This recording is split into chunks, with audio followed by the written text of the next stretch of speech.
Hello there and welcome back to some more Gran Turismo 4. Today we're continuing on with Let's Play. This is episode 3, and in today's episode we're going back to the license centre to continue on our license quest. This time take a look at the International B. Now, just before we get into it today, I just wanted to point out, if you think this episode looks slightly better, you're not mistaken. I have changed the quality settings around. So I was running this at 480p at first. The text looks really pixelated, I really don't like it, so now it's running at its essentially native resolution as it comes out of the PS2, which is 576i. Now, 576i, there is a couple of issues with the way it looks. One, it has a bit of a Vaseline-y look to it. I think that's something people refer to as ghosting. It has a slight issue with that going on, but other than that, I genuinely do think this looks a lot better than the 480p that this was running in. If you don't, do let me know. Bear in mind, we're going to record this fairly wide in advance, like this is 2 weeks before you'll see it, so the feedback probably won't reach me in time, but it will reach me for the later parts of the Let's Play. I did do a sort of survey among friends, just to sort of see what they thought, and they did sort of come to the same conclusion as me. There was a couple of people who said 480p, Thunder said 480p, but for me personally, I think this looks better, and it does look better anyway once it's sort of been edited in Vegas and whatever, and this is the first Let's Play brought to you in Vegas, which is a nice thing to note. So yeah, that's sort of where we're at as far as quality is concerned. Just managed to get the bronze time there. Really muck that test up. But yeah, that's sort of where we're at with this. I personally think it looks better like this. If you don't, then let me know, basically. Anyways, I sort of rambled through those first two tests, but they were pretty self-explanatory. We did Tsuba in a Hyundai Coupe, and we did the Nürburgring in Mercedes, and now we're getting a Prelude. Anyways, we're at Suzuka, which is a little bit interesting considering we've already done this technically in the one-lap run when we had the guided run in the Integra. Unfortunately, it's this corner that I've decided to pick of all of them, the corner I don't like the most, because the traction control really ruins all of my approaches for this corner. That wasn't too bad. Prelude might be slightly better handling than the Integra that we had first time round. As we rush towards the line, we are going to get a silver on that one, so all hope wasn't lost. I think I can brake a bit later into that. The problem is that took 2 attempts. I tried to brake earlier into that and basically just fell off the road because the traction control forced me wide, which that's always fun.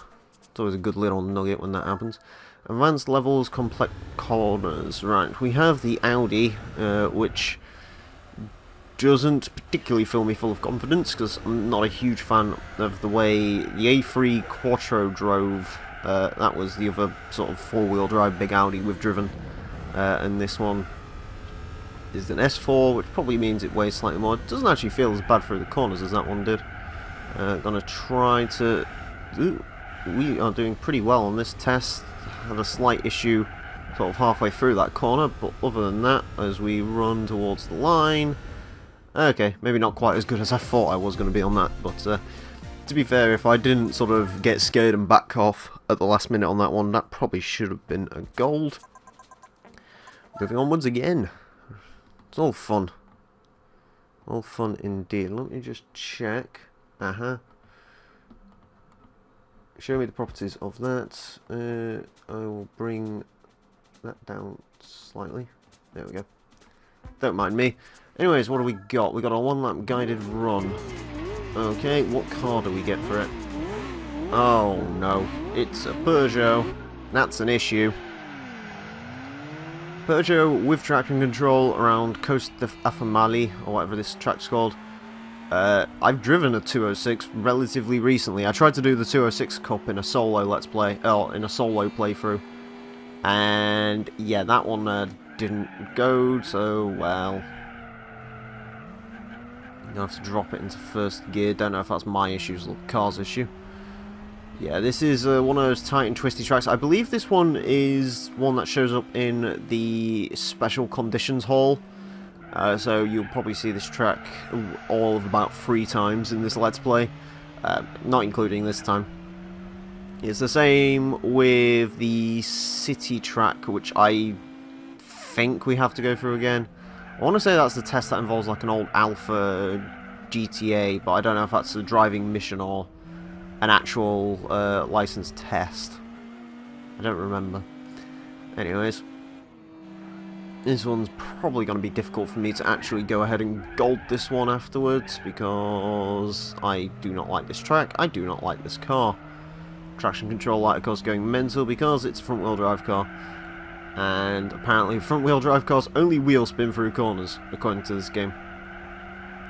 Which I guess is true for most of the cars of this age, because, well, front-wheel drive around here, probably not. Well, front-wheel drive cars in the early 2000s didn't really come with their trick differentials and all the rest of it, but, yeah, these days they kind of do, so, oops. Also, forgot to mention, the recording footage for whatever reason wants to run at 50, and I can't disable that. When you actually see the video, it will be turned back down to 25. Doesn't seem like that makes a difference.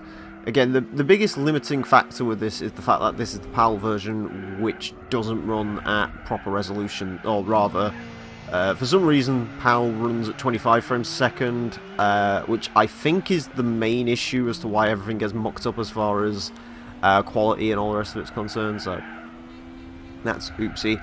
It's going to be 50 Hz either way, 50 Hz does not look as good as 60 Hz, but that's just unfortunately the way it's got to be. I could probably fix it if I did PSXE 2 or whatever it's called, but gotta be honest, I much prefer running these games on legit hardware. I don't like using emulation or anything like that, so. People have asked that in the Hot Lap Classic before as well, stuff about, you know, can we see the beta CLK car? And it's like, well, no, because I'm playing on legit hardware. Or rather, I think the question was like, oh, can you use the CLK? No, because I have no way to get it. It's just like, oh, well, just mod it into the game. Mod it into your garage. And it's like, but I'm not playing on a thing. I'm not playing on an emulator. I'm playing on actual legitimate hardware. Because, god damn it, this is the way we did it back in the day, and this is the way I'm going to do it forever. Not gonna lie, I would kind of like one of those, ooh, cone slalom. I like these tests because these ones are pretty easy for me usually. There's, I remember there's one of these in GT4 Prologue where you have to drive a Jazz, I think it is. That's like stupidly ridiculously easy, so hopefully this one is also stupidly ridiculously easy. That being said, we have got a BMW Z4, which even the traction control can't help this car. 75 grand this car costs in game apparently, which is about 75 grand more than it should be, realistically. That was terrible. I could do so much better on that. I think I have actually managed to gold that before pretty easily. I just sort of lost control of the car. I do like the slalom test though, because it really is like a test of how good your throttle positioning is and how good you are at keeping the car at the same speed, which, yeah, it's rather different in these. Oh, ASM is off in this test. Right. So I need to pay a little bit more attention to this because the Z4 is probably not, well, I could sort of tell by the fact that it was sort of wagging its way around previously. Not the best car to drive with the traction control on.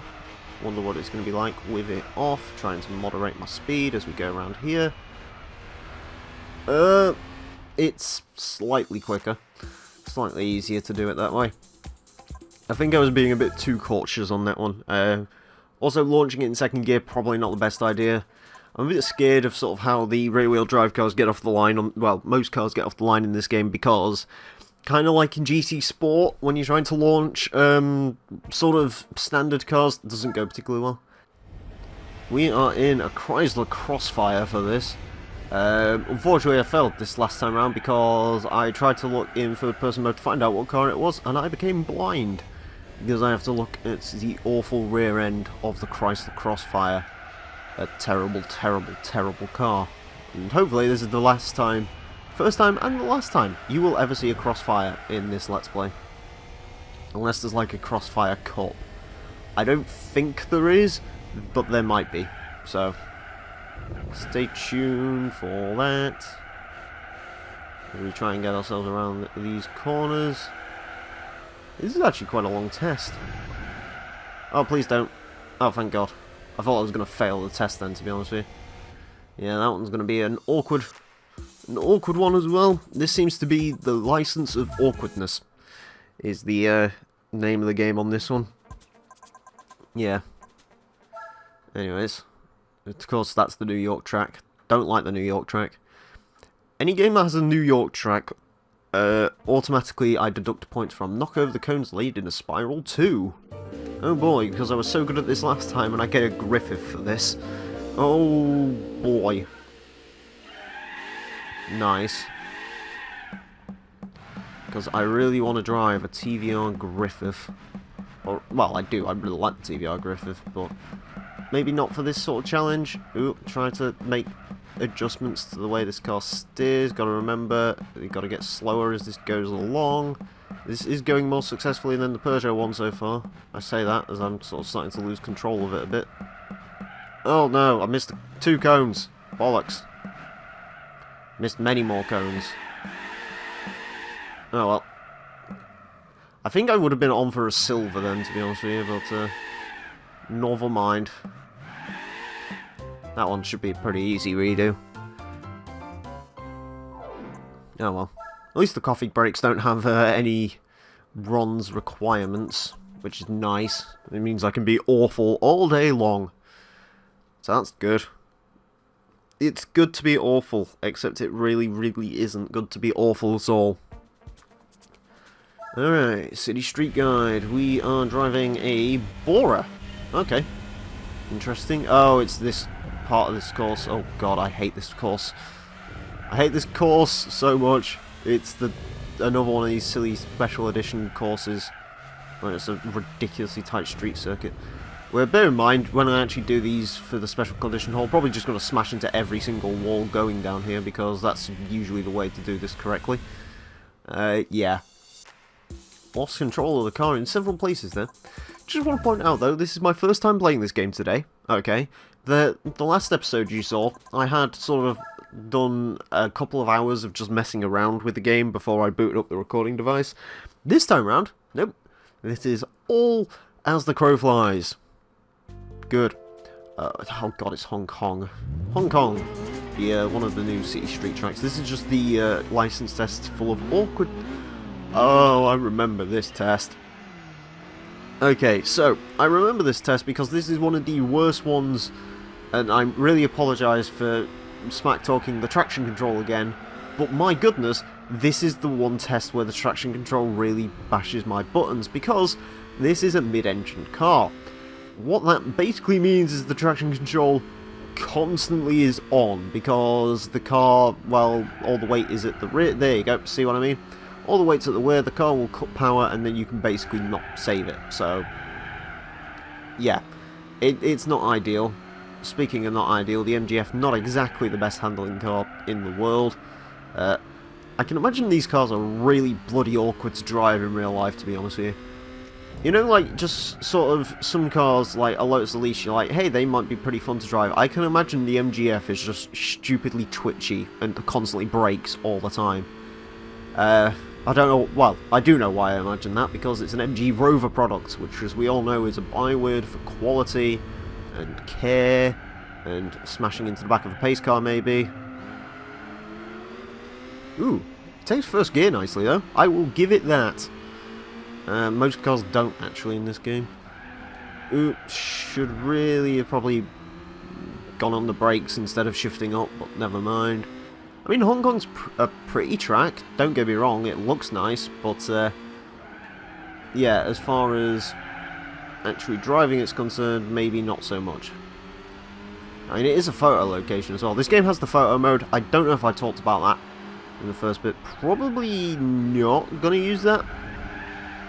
I might use it for something. I'd kind of like to. To be honest with you, I should really take all of the thumbnails from the same position in the photo mode, maybe. That'd be kind of cool. Problem is, it takes a while for those to do their things. Anyways, gold is not going to be fun. I don't think any of these are... This one is when sort of the licenses become a bit more of a twat, I feel. So getting gold on these ones, probably not going to be very fun. Probably not going to be very fun at all. But, there we go. The swings and the roundabouts and all the rest of it. Competition, dirt driving 1. We got a Impreza. Oh, it's an Evo. I was about to say, we got an Impreza? Nope, it's a Mitsubishi Evo. It's one of the ones. It's one of the many Mitsubishi Evos in this game. I believe this game has the full roster of every Evo. It might even have the full roster of every Impreza, come to think of it. That one shouldn't be too difficult to improve upon, because, yeah, that one doesn't seem too bad. I think this isn't an MR. Still snowing. Good. Good. Snow in March. Welcome to England. This happens quite a lot. It's been really strange today. The snow. Speaking of snow, driving on snow. Let's drive on snow. On the Ice Arena, one of my favourite tracks in this game. I love the Ice Arena. This is fantastic. Right. Driving on snow isn't that much different to driving on dirt in this game, just it's got some slightly more slidier properties, I guess.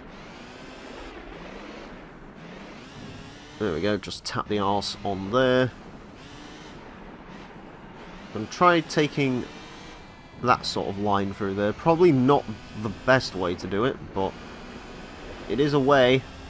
It is a way to do it, so that's the way we're gonna do it. Fantastic. Okay, which license test was that? IB12. Okay. We're getting through this relatively quickly, actually. I was expecting this to take a lot longer. I say that, the next test is going to be an arse, isn't it? It's going to be like one of those where it's like, drive backwards for 15 years, tackling undulated S-bends in a Clio RS. Well, that's certainly... This could be a lot worse than it is. I like the Clio RS? No, I don't like the Clio RS. I like the Focus RS a lot. The Focus RS is a damn good car. Even if the car's aerial is in the way currently, which is not so good.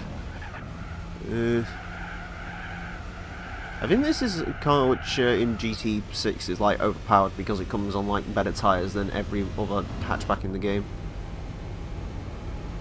Just fun. Yeah, I can sort of tell where I was going wrong there. Excuses time. The window, I didn't really think about this when I sort of set this up. The window in this place points directly at the television screens, which means if it's light outside, I can't see a damn thing. That was something I didn't think about when we sort of arranged here, but there you go. Oh, we're doing it again? Okay. Oh boy, we hit the SL600. Well, at least there's no traction control on, so we can put my theory to the test. I was asking Boost the other day, I was just like, you know, I'm looking at these big old Mercedes. I think this is this the one with the 700 pounds-foot torque, or is that the SL65? I don't know. I was looking at them and I was just like, these are going to be awful to drive, and he's just like, I don't actually think I've driven these before, so I get to be the guinea pig of both of us, and apparently they're not actually as terrible as I thought they were. I think the weight might actually help this thing, to be honest with you. Got to brake through here a little bit, because this corner tightens up massively. Excellent. I have confidence in the car this time round, so shouldn't be too bad. Still can't believe that's got a V12 in it. The thing is the SL isn't... It isn't a small car, but it isn't a big car either. So putting a V12 in there is quite ballsy. That was back when Mercedes well, that wasn't even... Oh, yep, okay, here we go. This is apparently the license tests where you do all of the terrible city courses. Anyways, no traction control. We get the GTV, which apparently even this generates wheel spin off the line, all like 10 horsepower this makes? If that. Probably doesn't make a lot of horsepower. But never mind. We shall follow behind the pace car and see where we go. On the brakes, oh god. Oh god, indeed. Right. Following behind. Got some... There we go. This actually... I mean, the first section of this course isn't too bad. I just know what's coming up. We've got the downhill bit and the uphill bit, and both of those bits confuse me and my people. Oh, please don't hit any part of that bridge support. The car's doing a slide. The car is not happy with me. I think this thing's got yes. I don't know why the pace car is braking there, but all I know is I'm going to do exactly the same as him, because I genuinely do not know where I'm going. It's the Nürburgring of Italy. Italian Nürburgring. The Ring. This might be my new name for it, considering I can't pronounce the real name of it. We got through that alive. That's good. Right, we're coming up to one of the more arseholey corners on this track. Yeah, I remember this corner because I have smacked that wall right there a million times in Lotus Esprits. I don't know why I remember driving a Lotus Esprit around here, but I have, and I, yeah, hit that wall a million times. This car takes a while to get going in second gear. It's got no real torque because it's a naturally aspirated engine from Italy, and most Italian engines don't really do too much in severe of torque. Unless they're like diesels. Like the Alpha JTD diesels. Don't wheel spin, just keep going, get up the hill. My god, my time on this is atrocious. Yeah. Okay. Oh, I'm not looking forward to getting all golds on this. This is just, it's just... There. It's there. That really is what it is. Anyways, what's the final test gonna be? Graduation test. Oh, there we go. That's why I remember shoving a Lotus Esprit into a wall. I remember now why I have memories of crashing this car into this wall. It's because the brake pop-up doesn't appear early enough, so you've got to brake up like the Gran Turismo banner. I think that's the best way to do it. Try and get the car up here. This is not the car you should be driving around here. You should be driving small little Italian sports cars, not big old British bruisers. Anyways, as we get up here, it wasn't too terrible. The 20.241. I will take that. Anyways, in usual fashion, I am now going to go get the golds and then I'll show you the prize cars. God damn, that was a long time, but hopefully, unlike last time, I haven't forgotten any of them. I shouldn't have. I tried to be, or take notice of whether I would or not, but, you know, I'm like, anyways, we're now, I can't say that word. We've got the IB license. Anyways, for getting all bronzes, you get the Nike 12022. Yeah, this is an interesting car. It's a Nike car. I can't remember if it's useful for anything whatsoever, but it is one of the meme cars of this game. I apparently forgot there's 2 cone slaloms. Anyways, for getting all silvers, you get the Mazda RX-8 Concept Type 2, which is actually a pretty good car. This is rather useful for the front-engined rear-drive cup later on, well, early on in the game actually, and also it's an RX-8, which is cool. And finally, for all golds, you get the Jensen Interceptor Mark III. We get this one in a rather fetching white. The first all-wheel drive mass-produced sports car, I think, is the technical term on that one. I can't remember. Anyways, we're going to unlock Grand Valley Speedway and Hong Kong. And there was another track, I think we unlocked something, I can't remember when I backed out of the menus and so on and so forth. Anyways, there is our cars again, down here. The Nike's actually got more power than I remember it having. The Jemison might actually be quite good for the all-wheel drive cup as well. Anyways, of course, game status 48 of the gold trophies, 2 more licenses to go, 6 more cars to grab. Join me next time when we're going to do part of that. So, yeah, thank you all very much for watching, and until next time, farewell.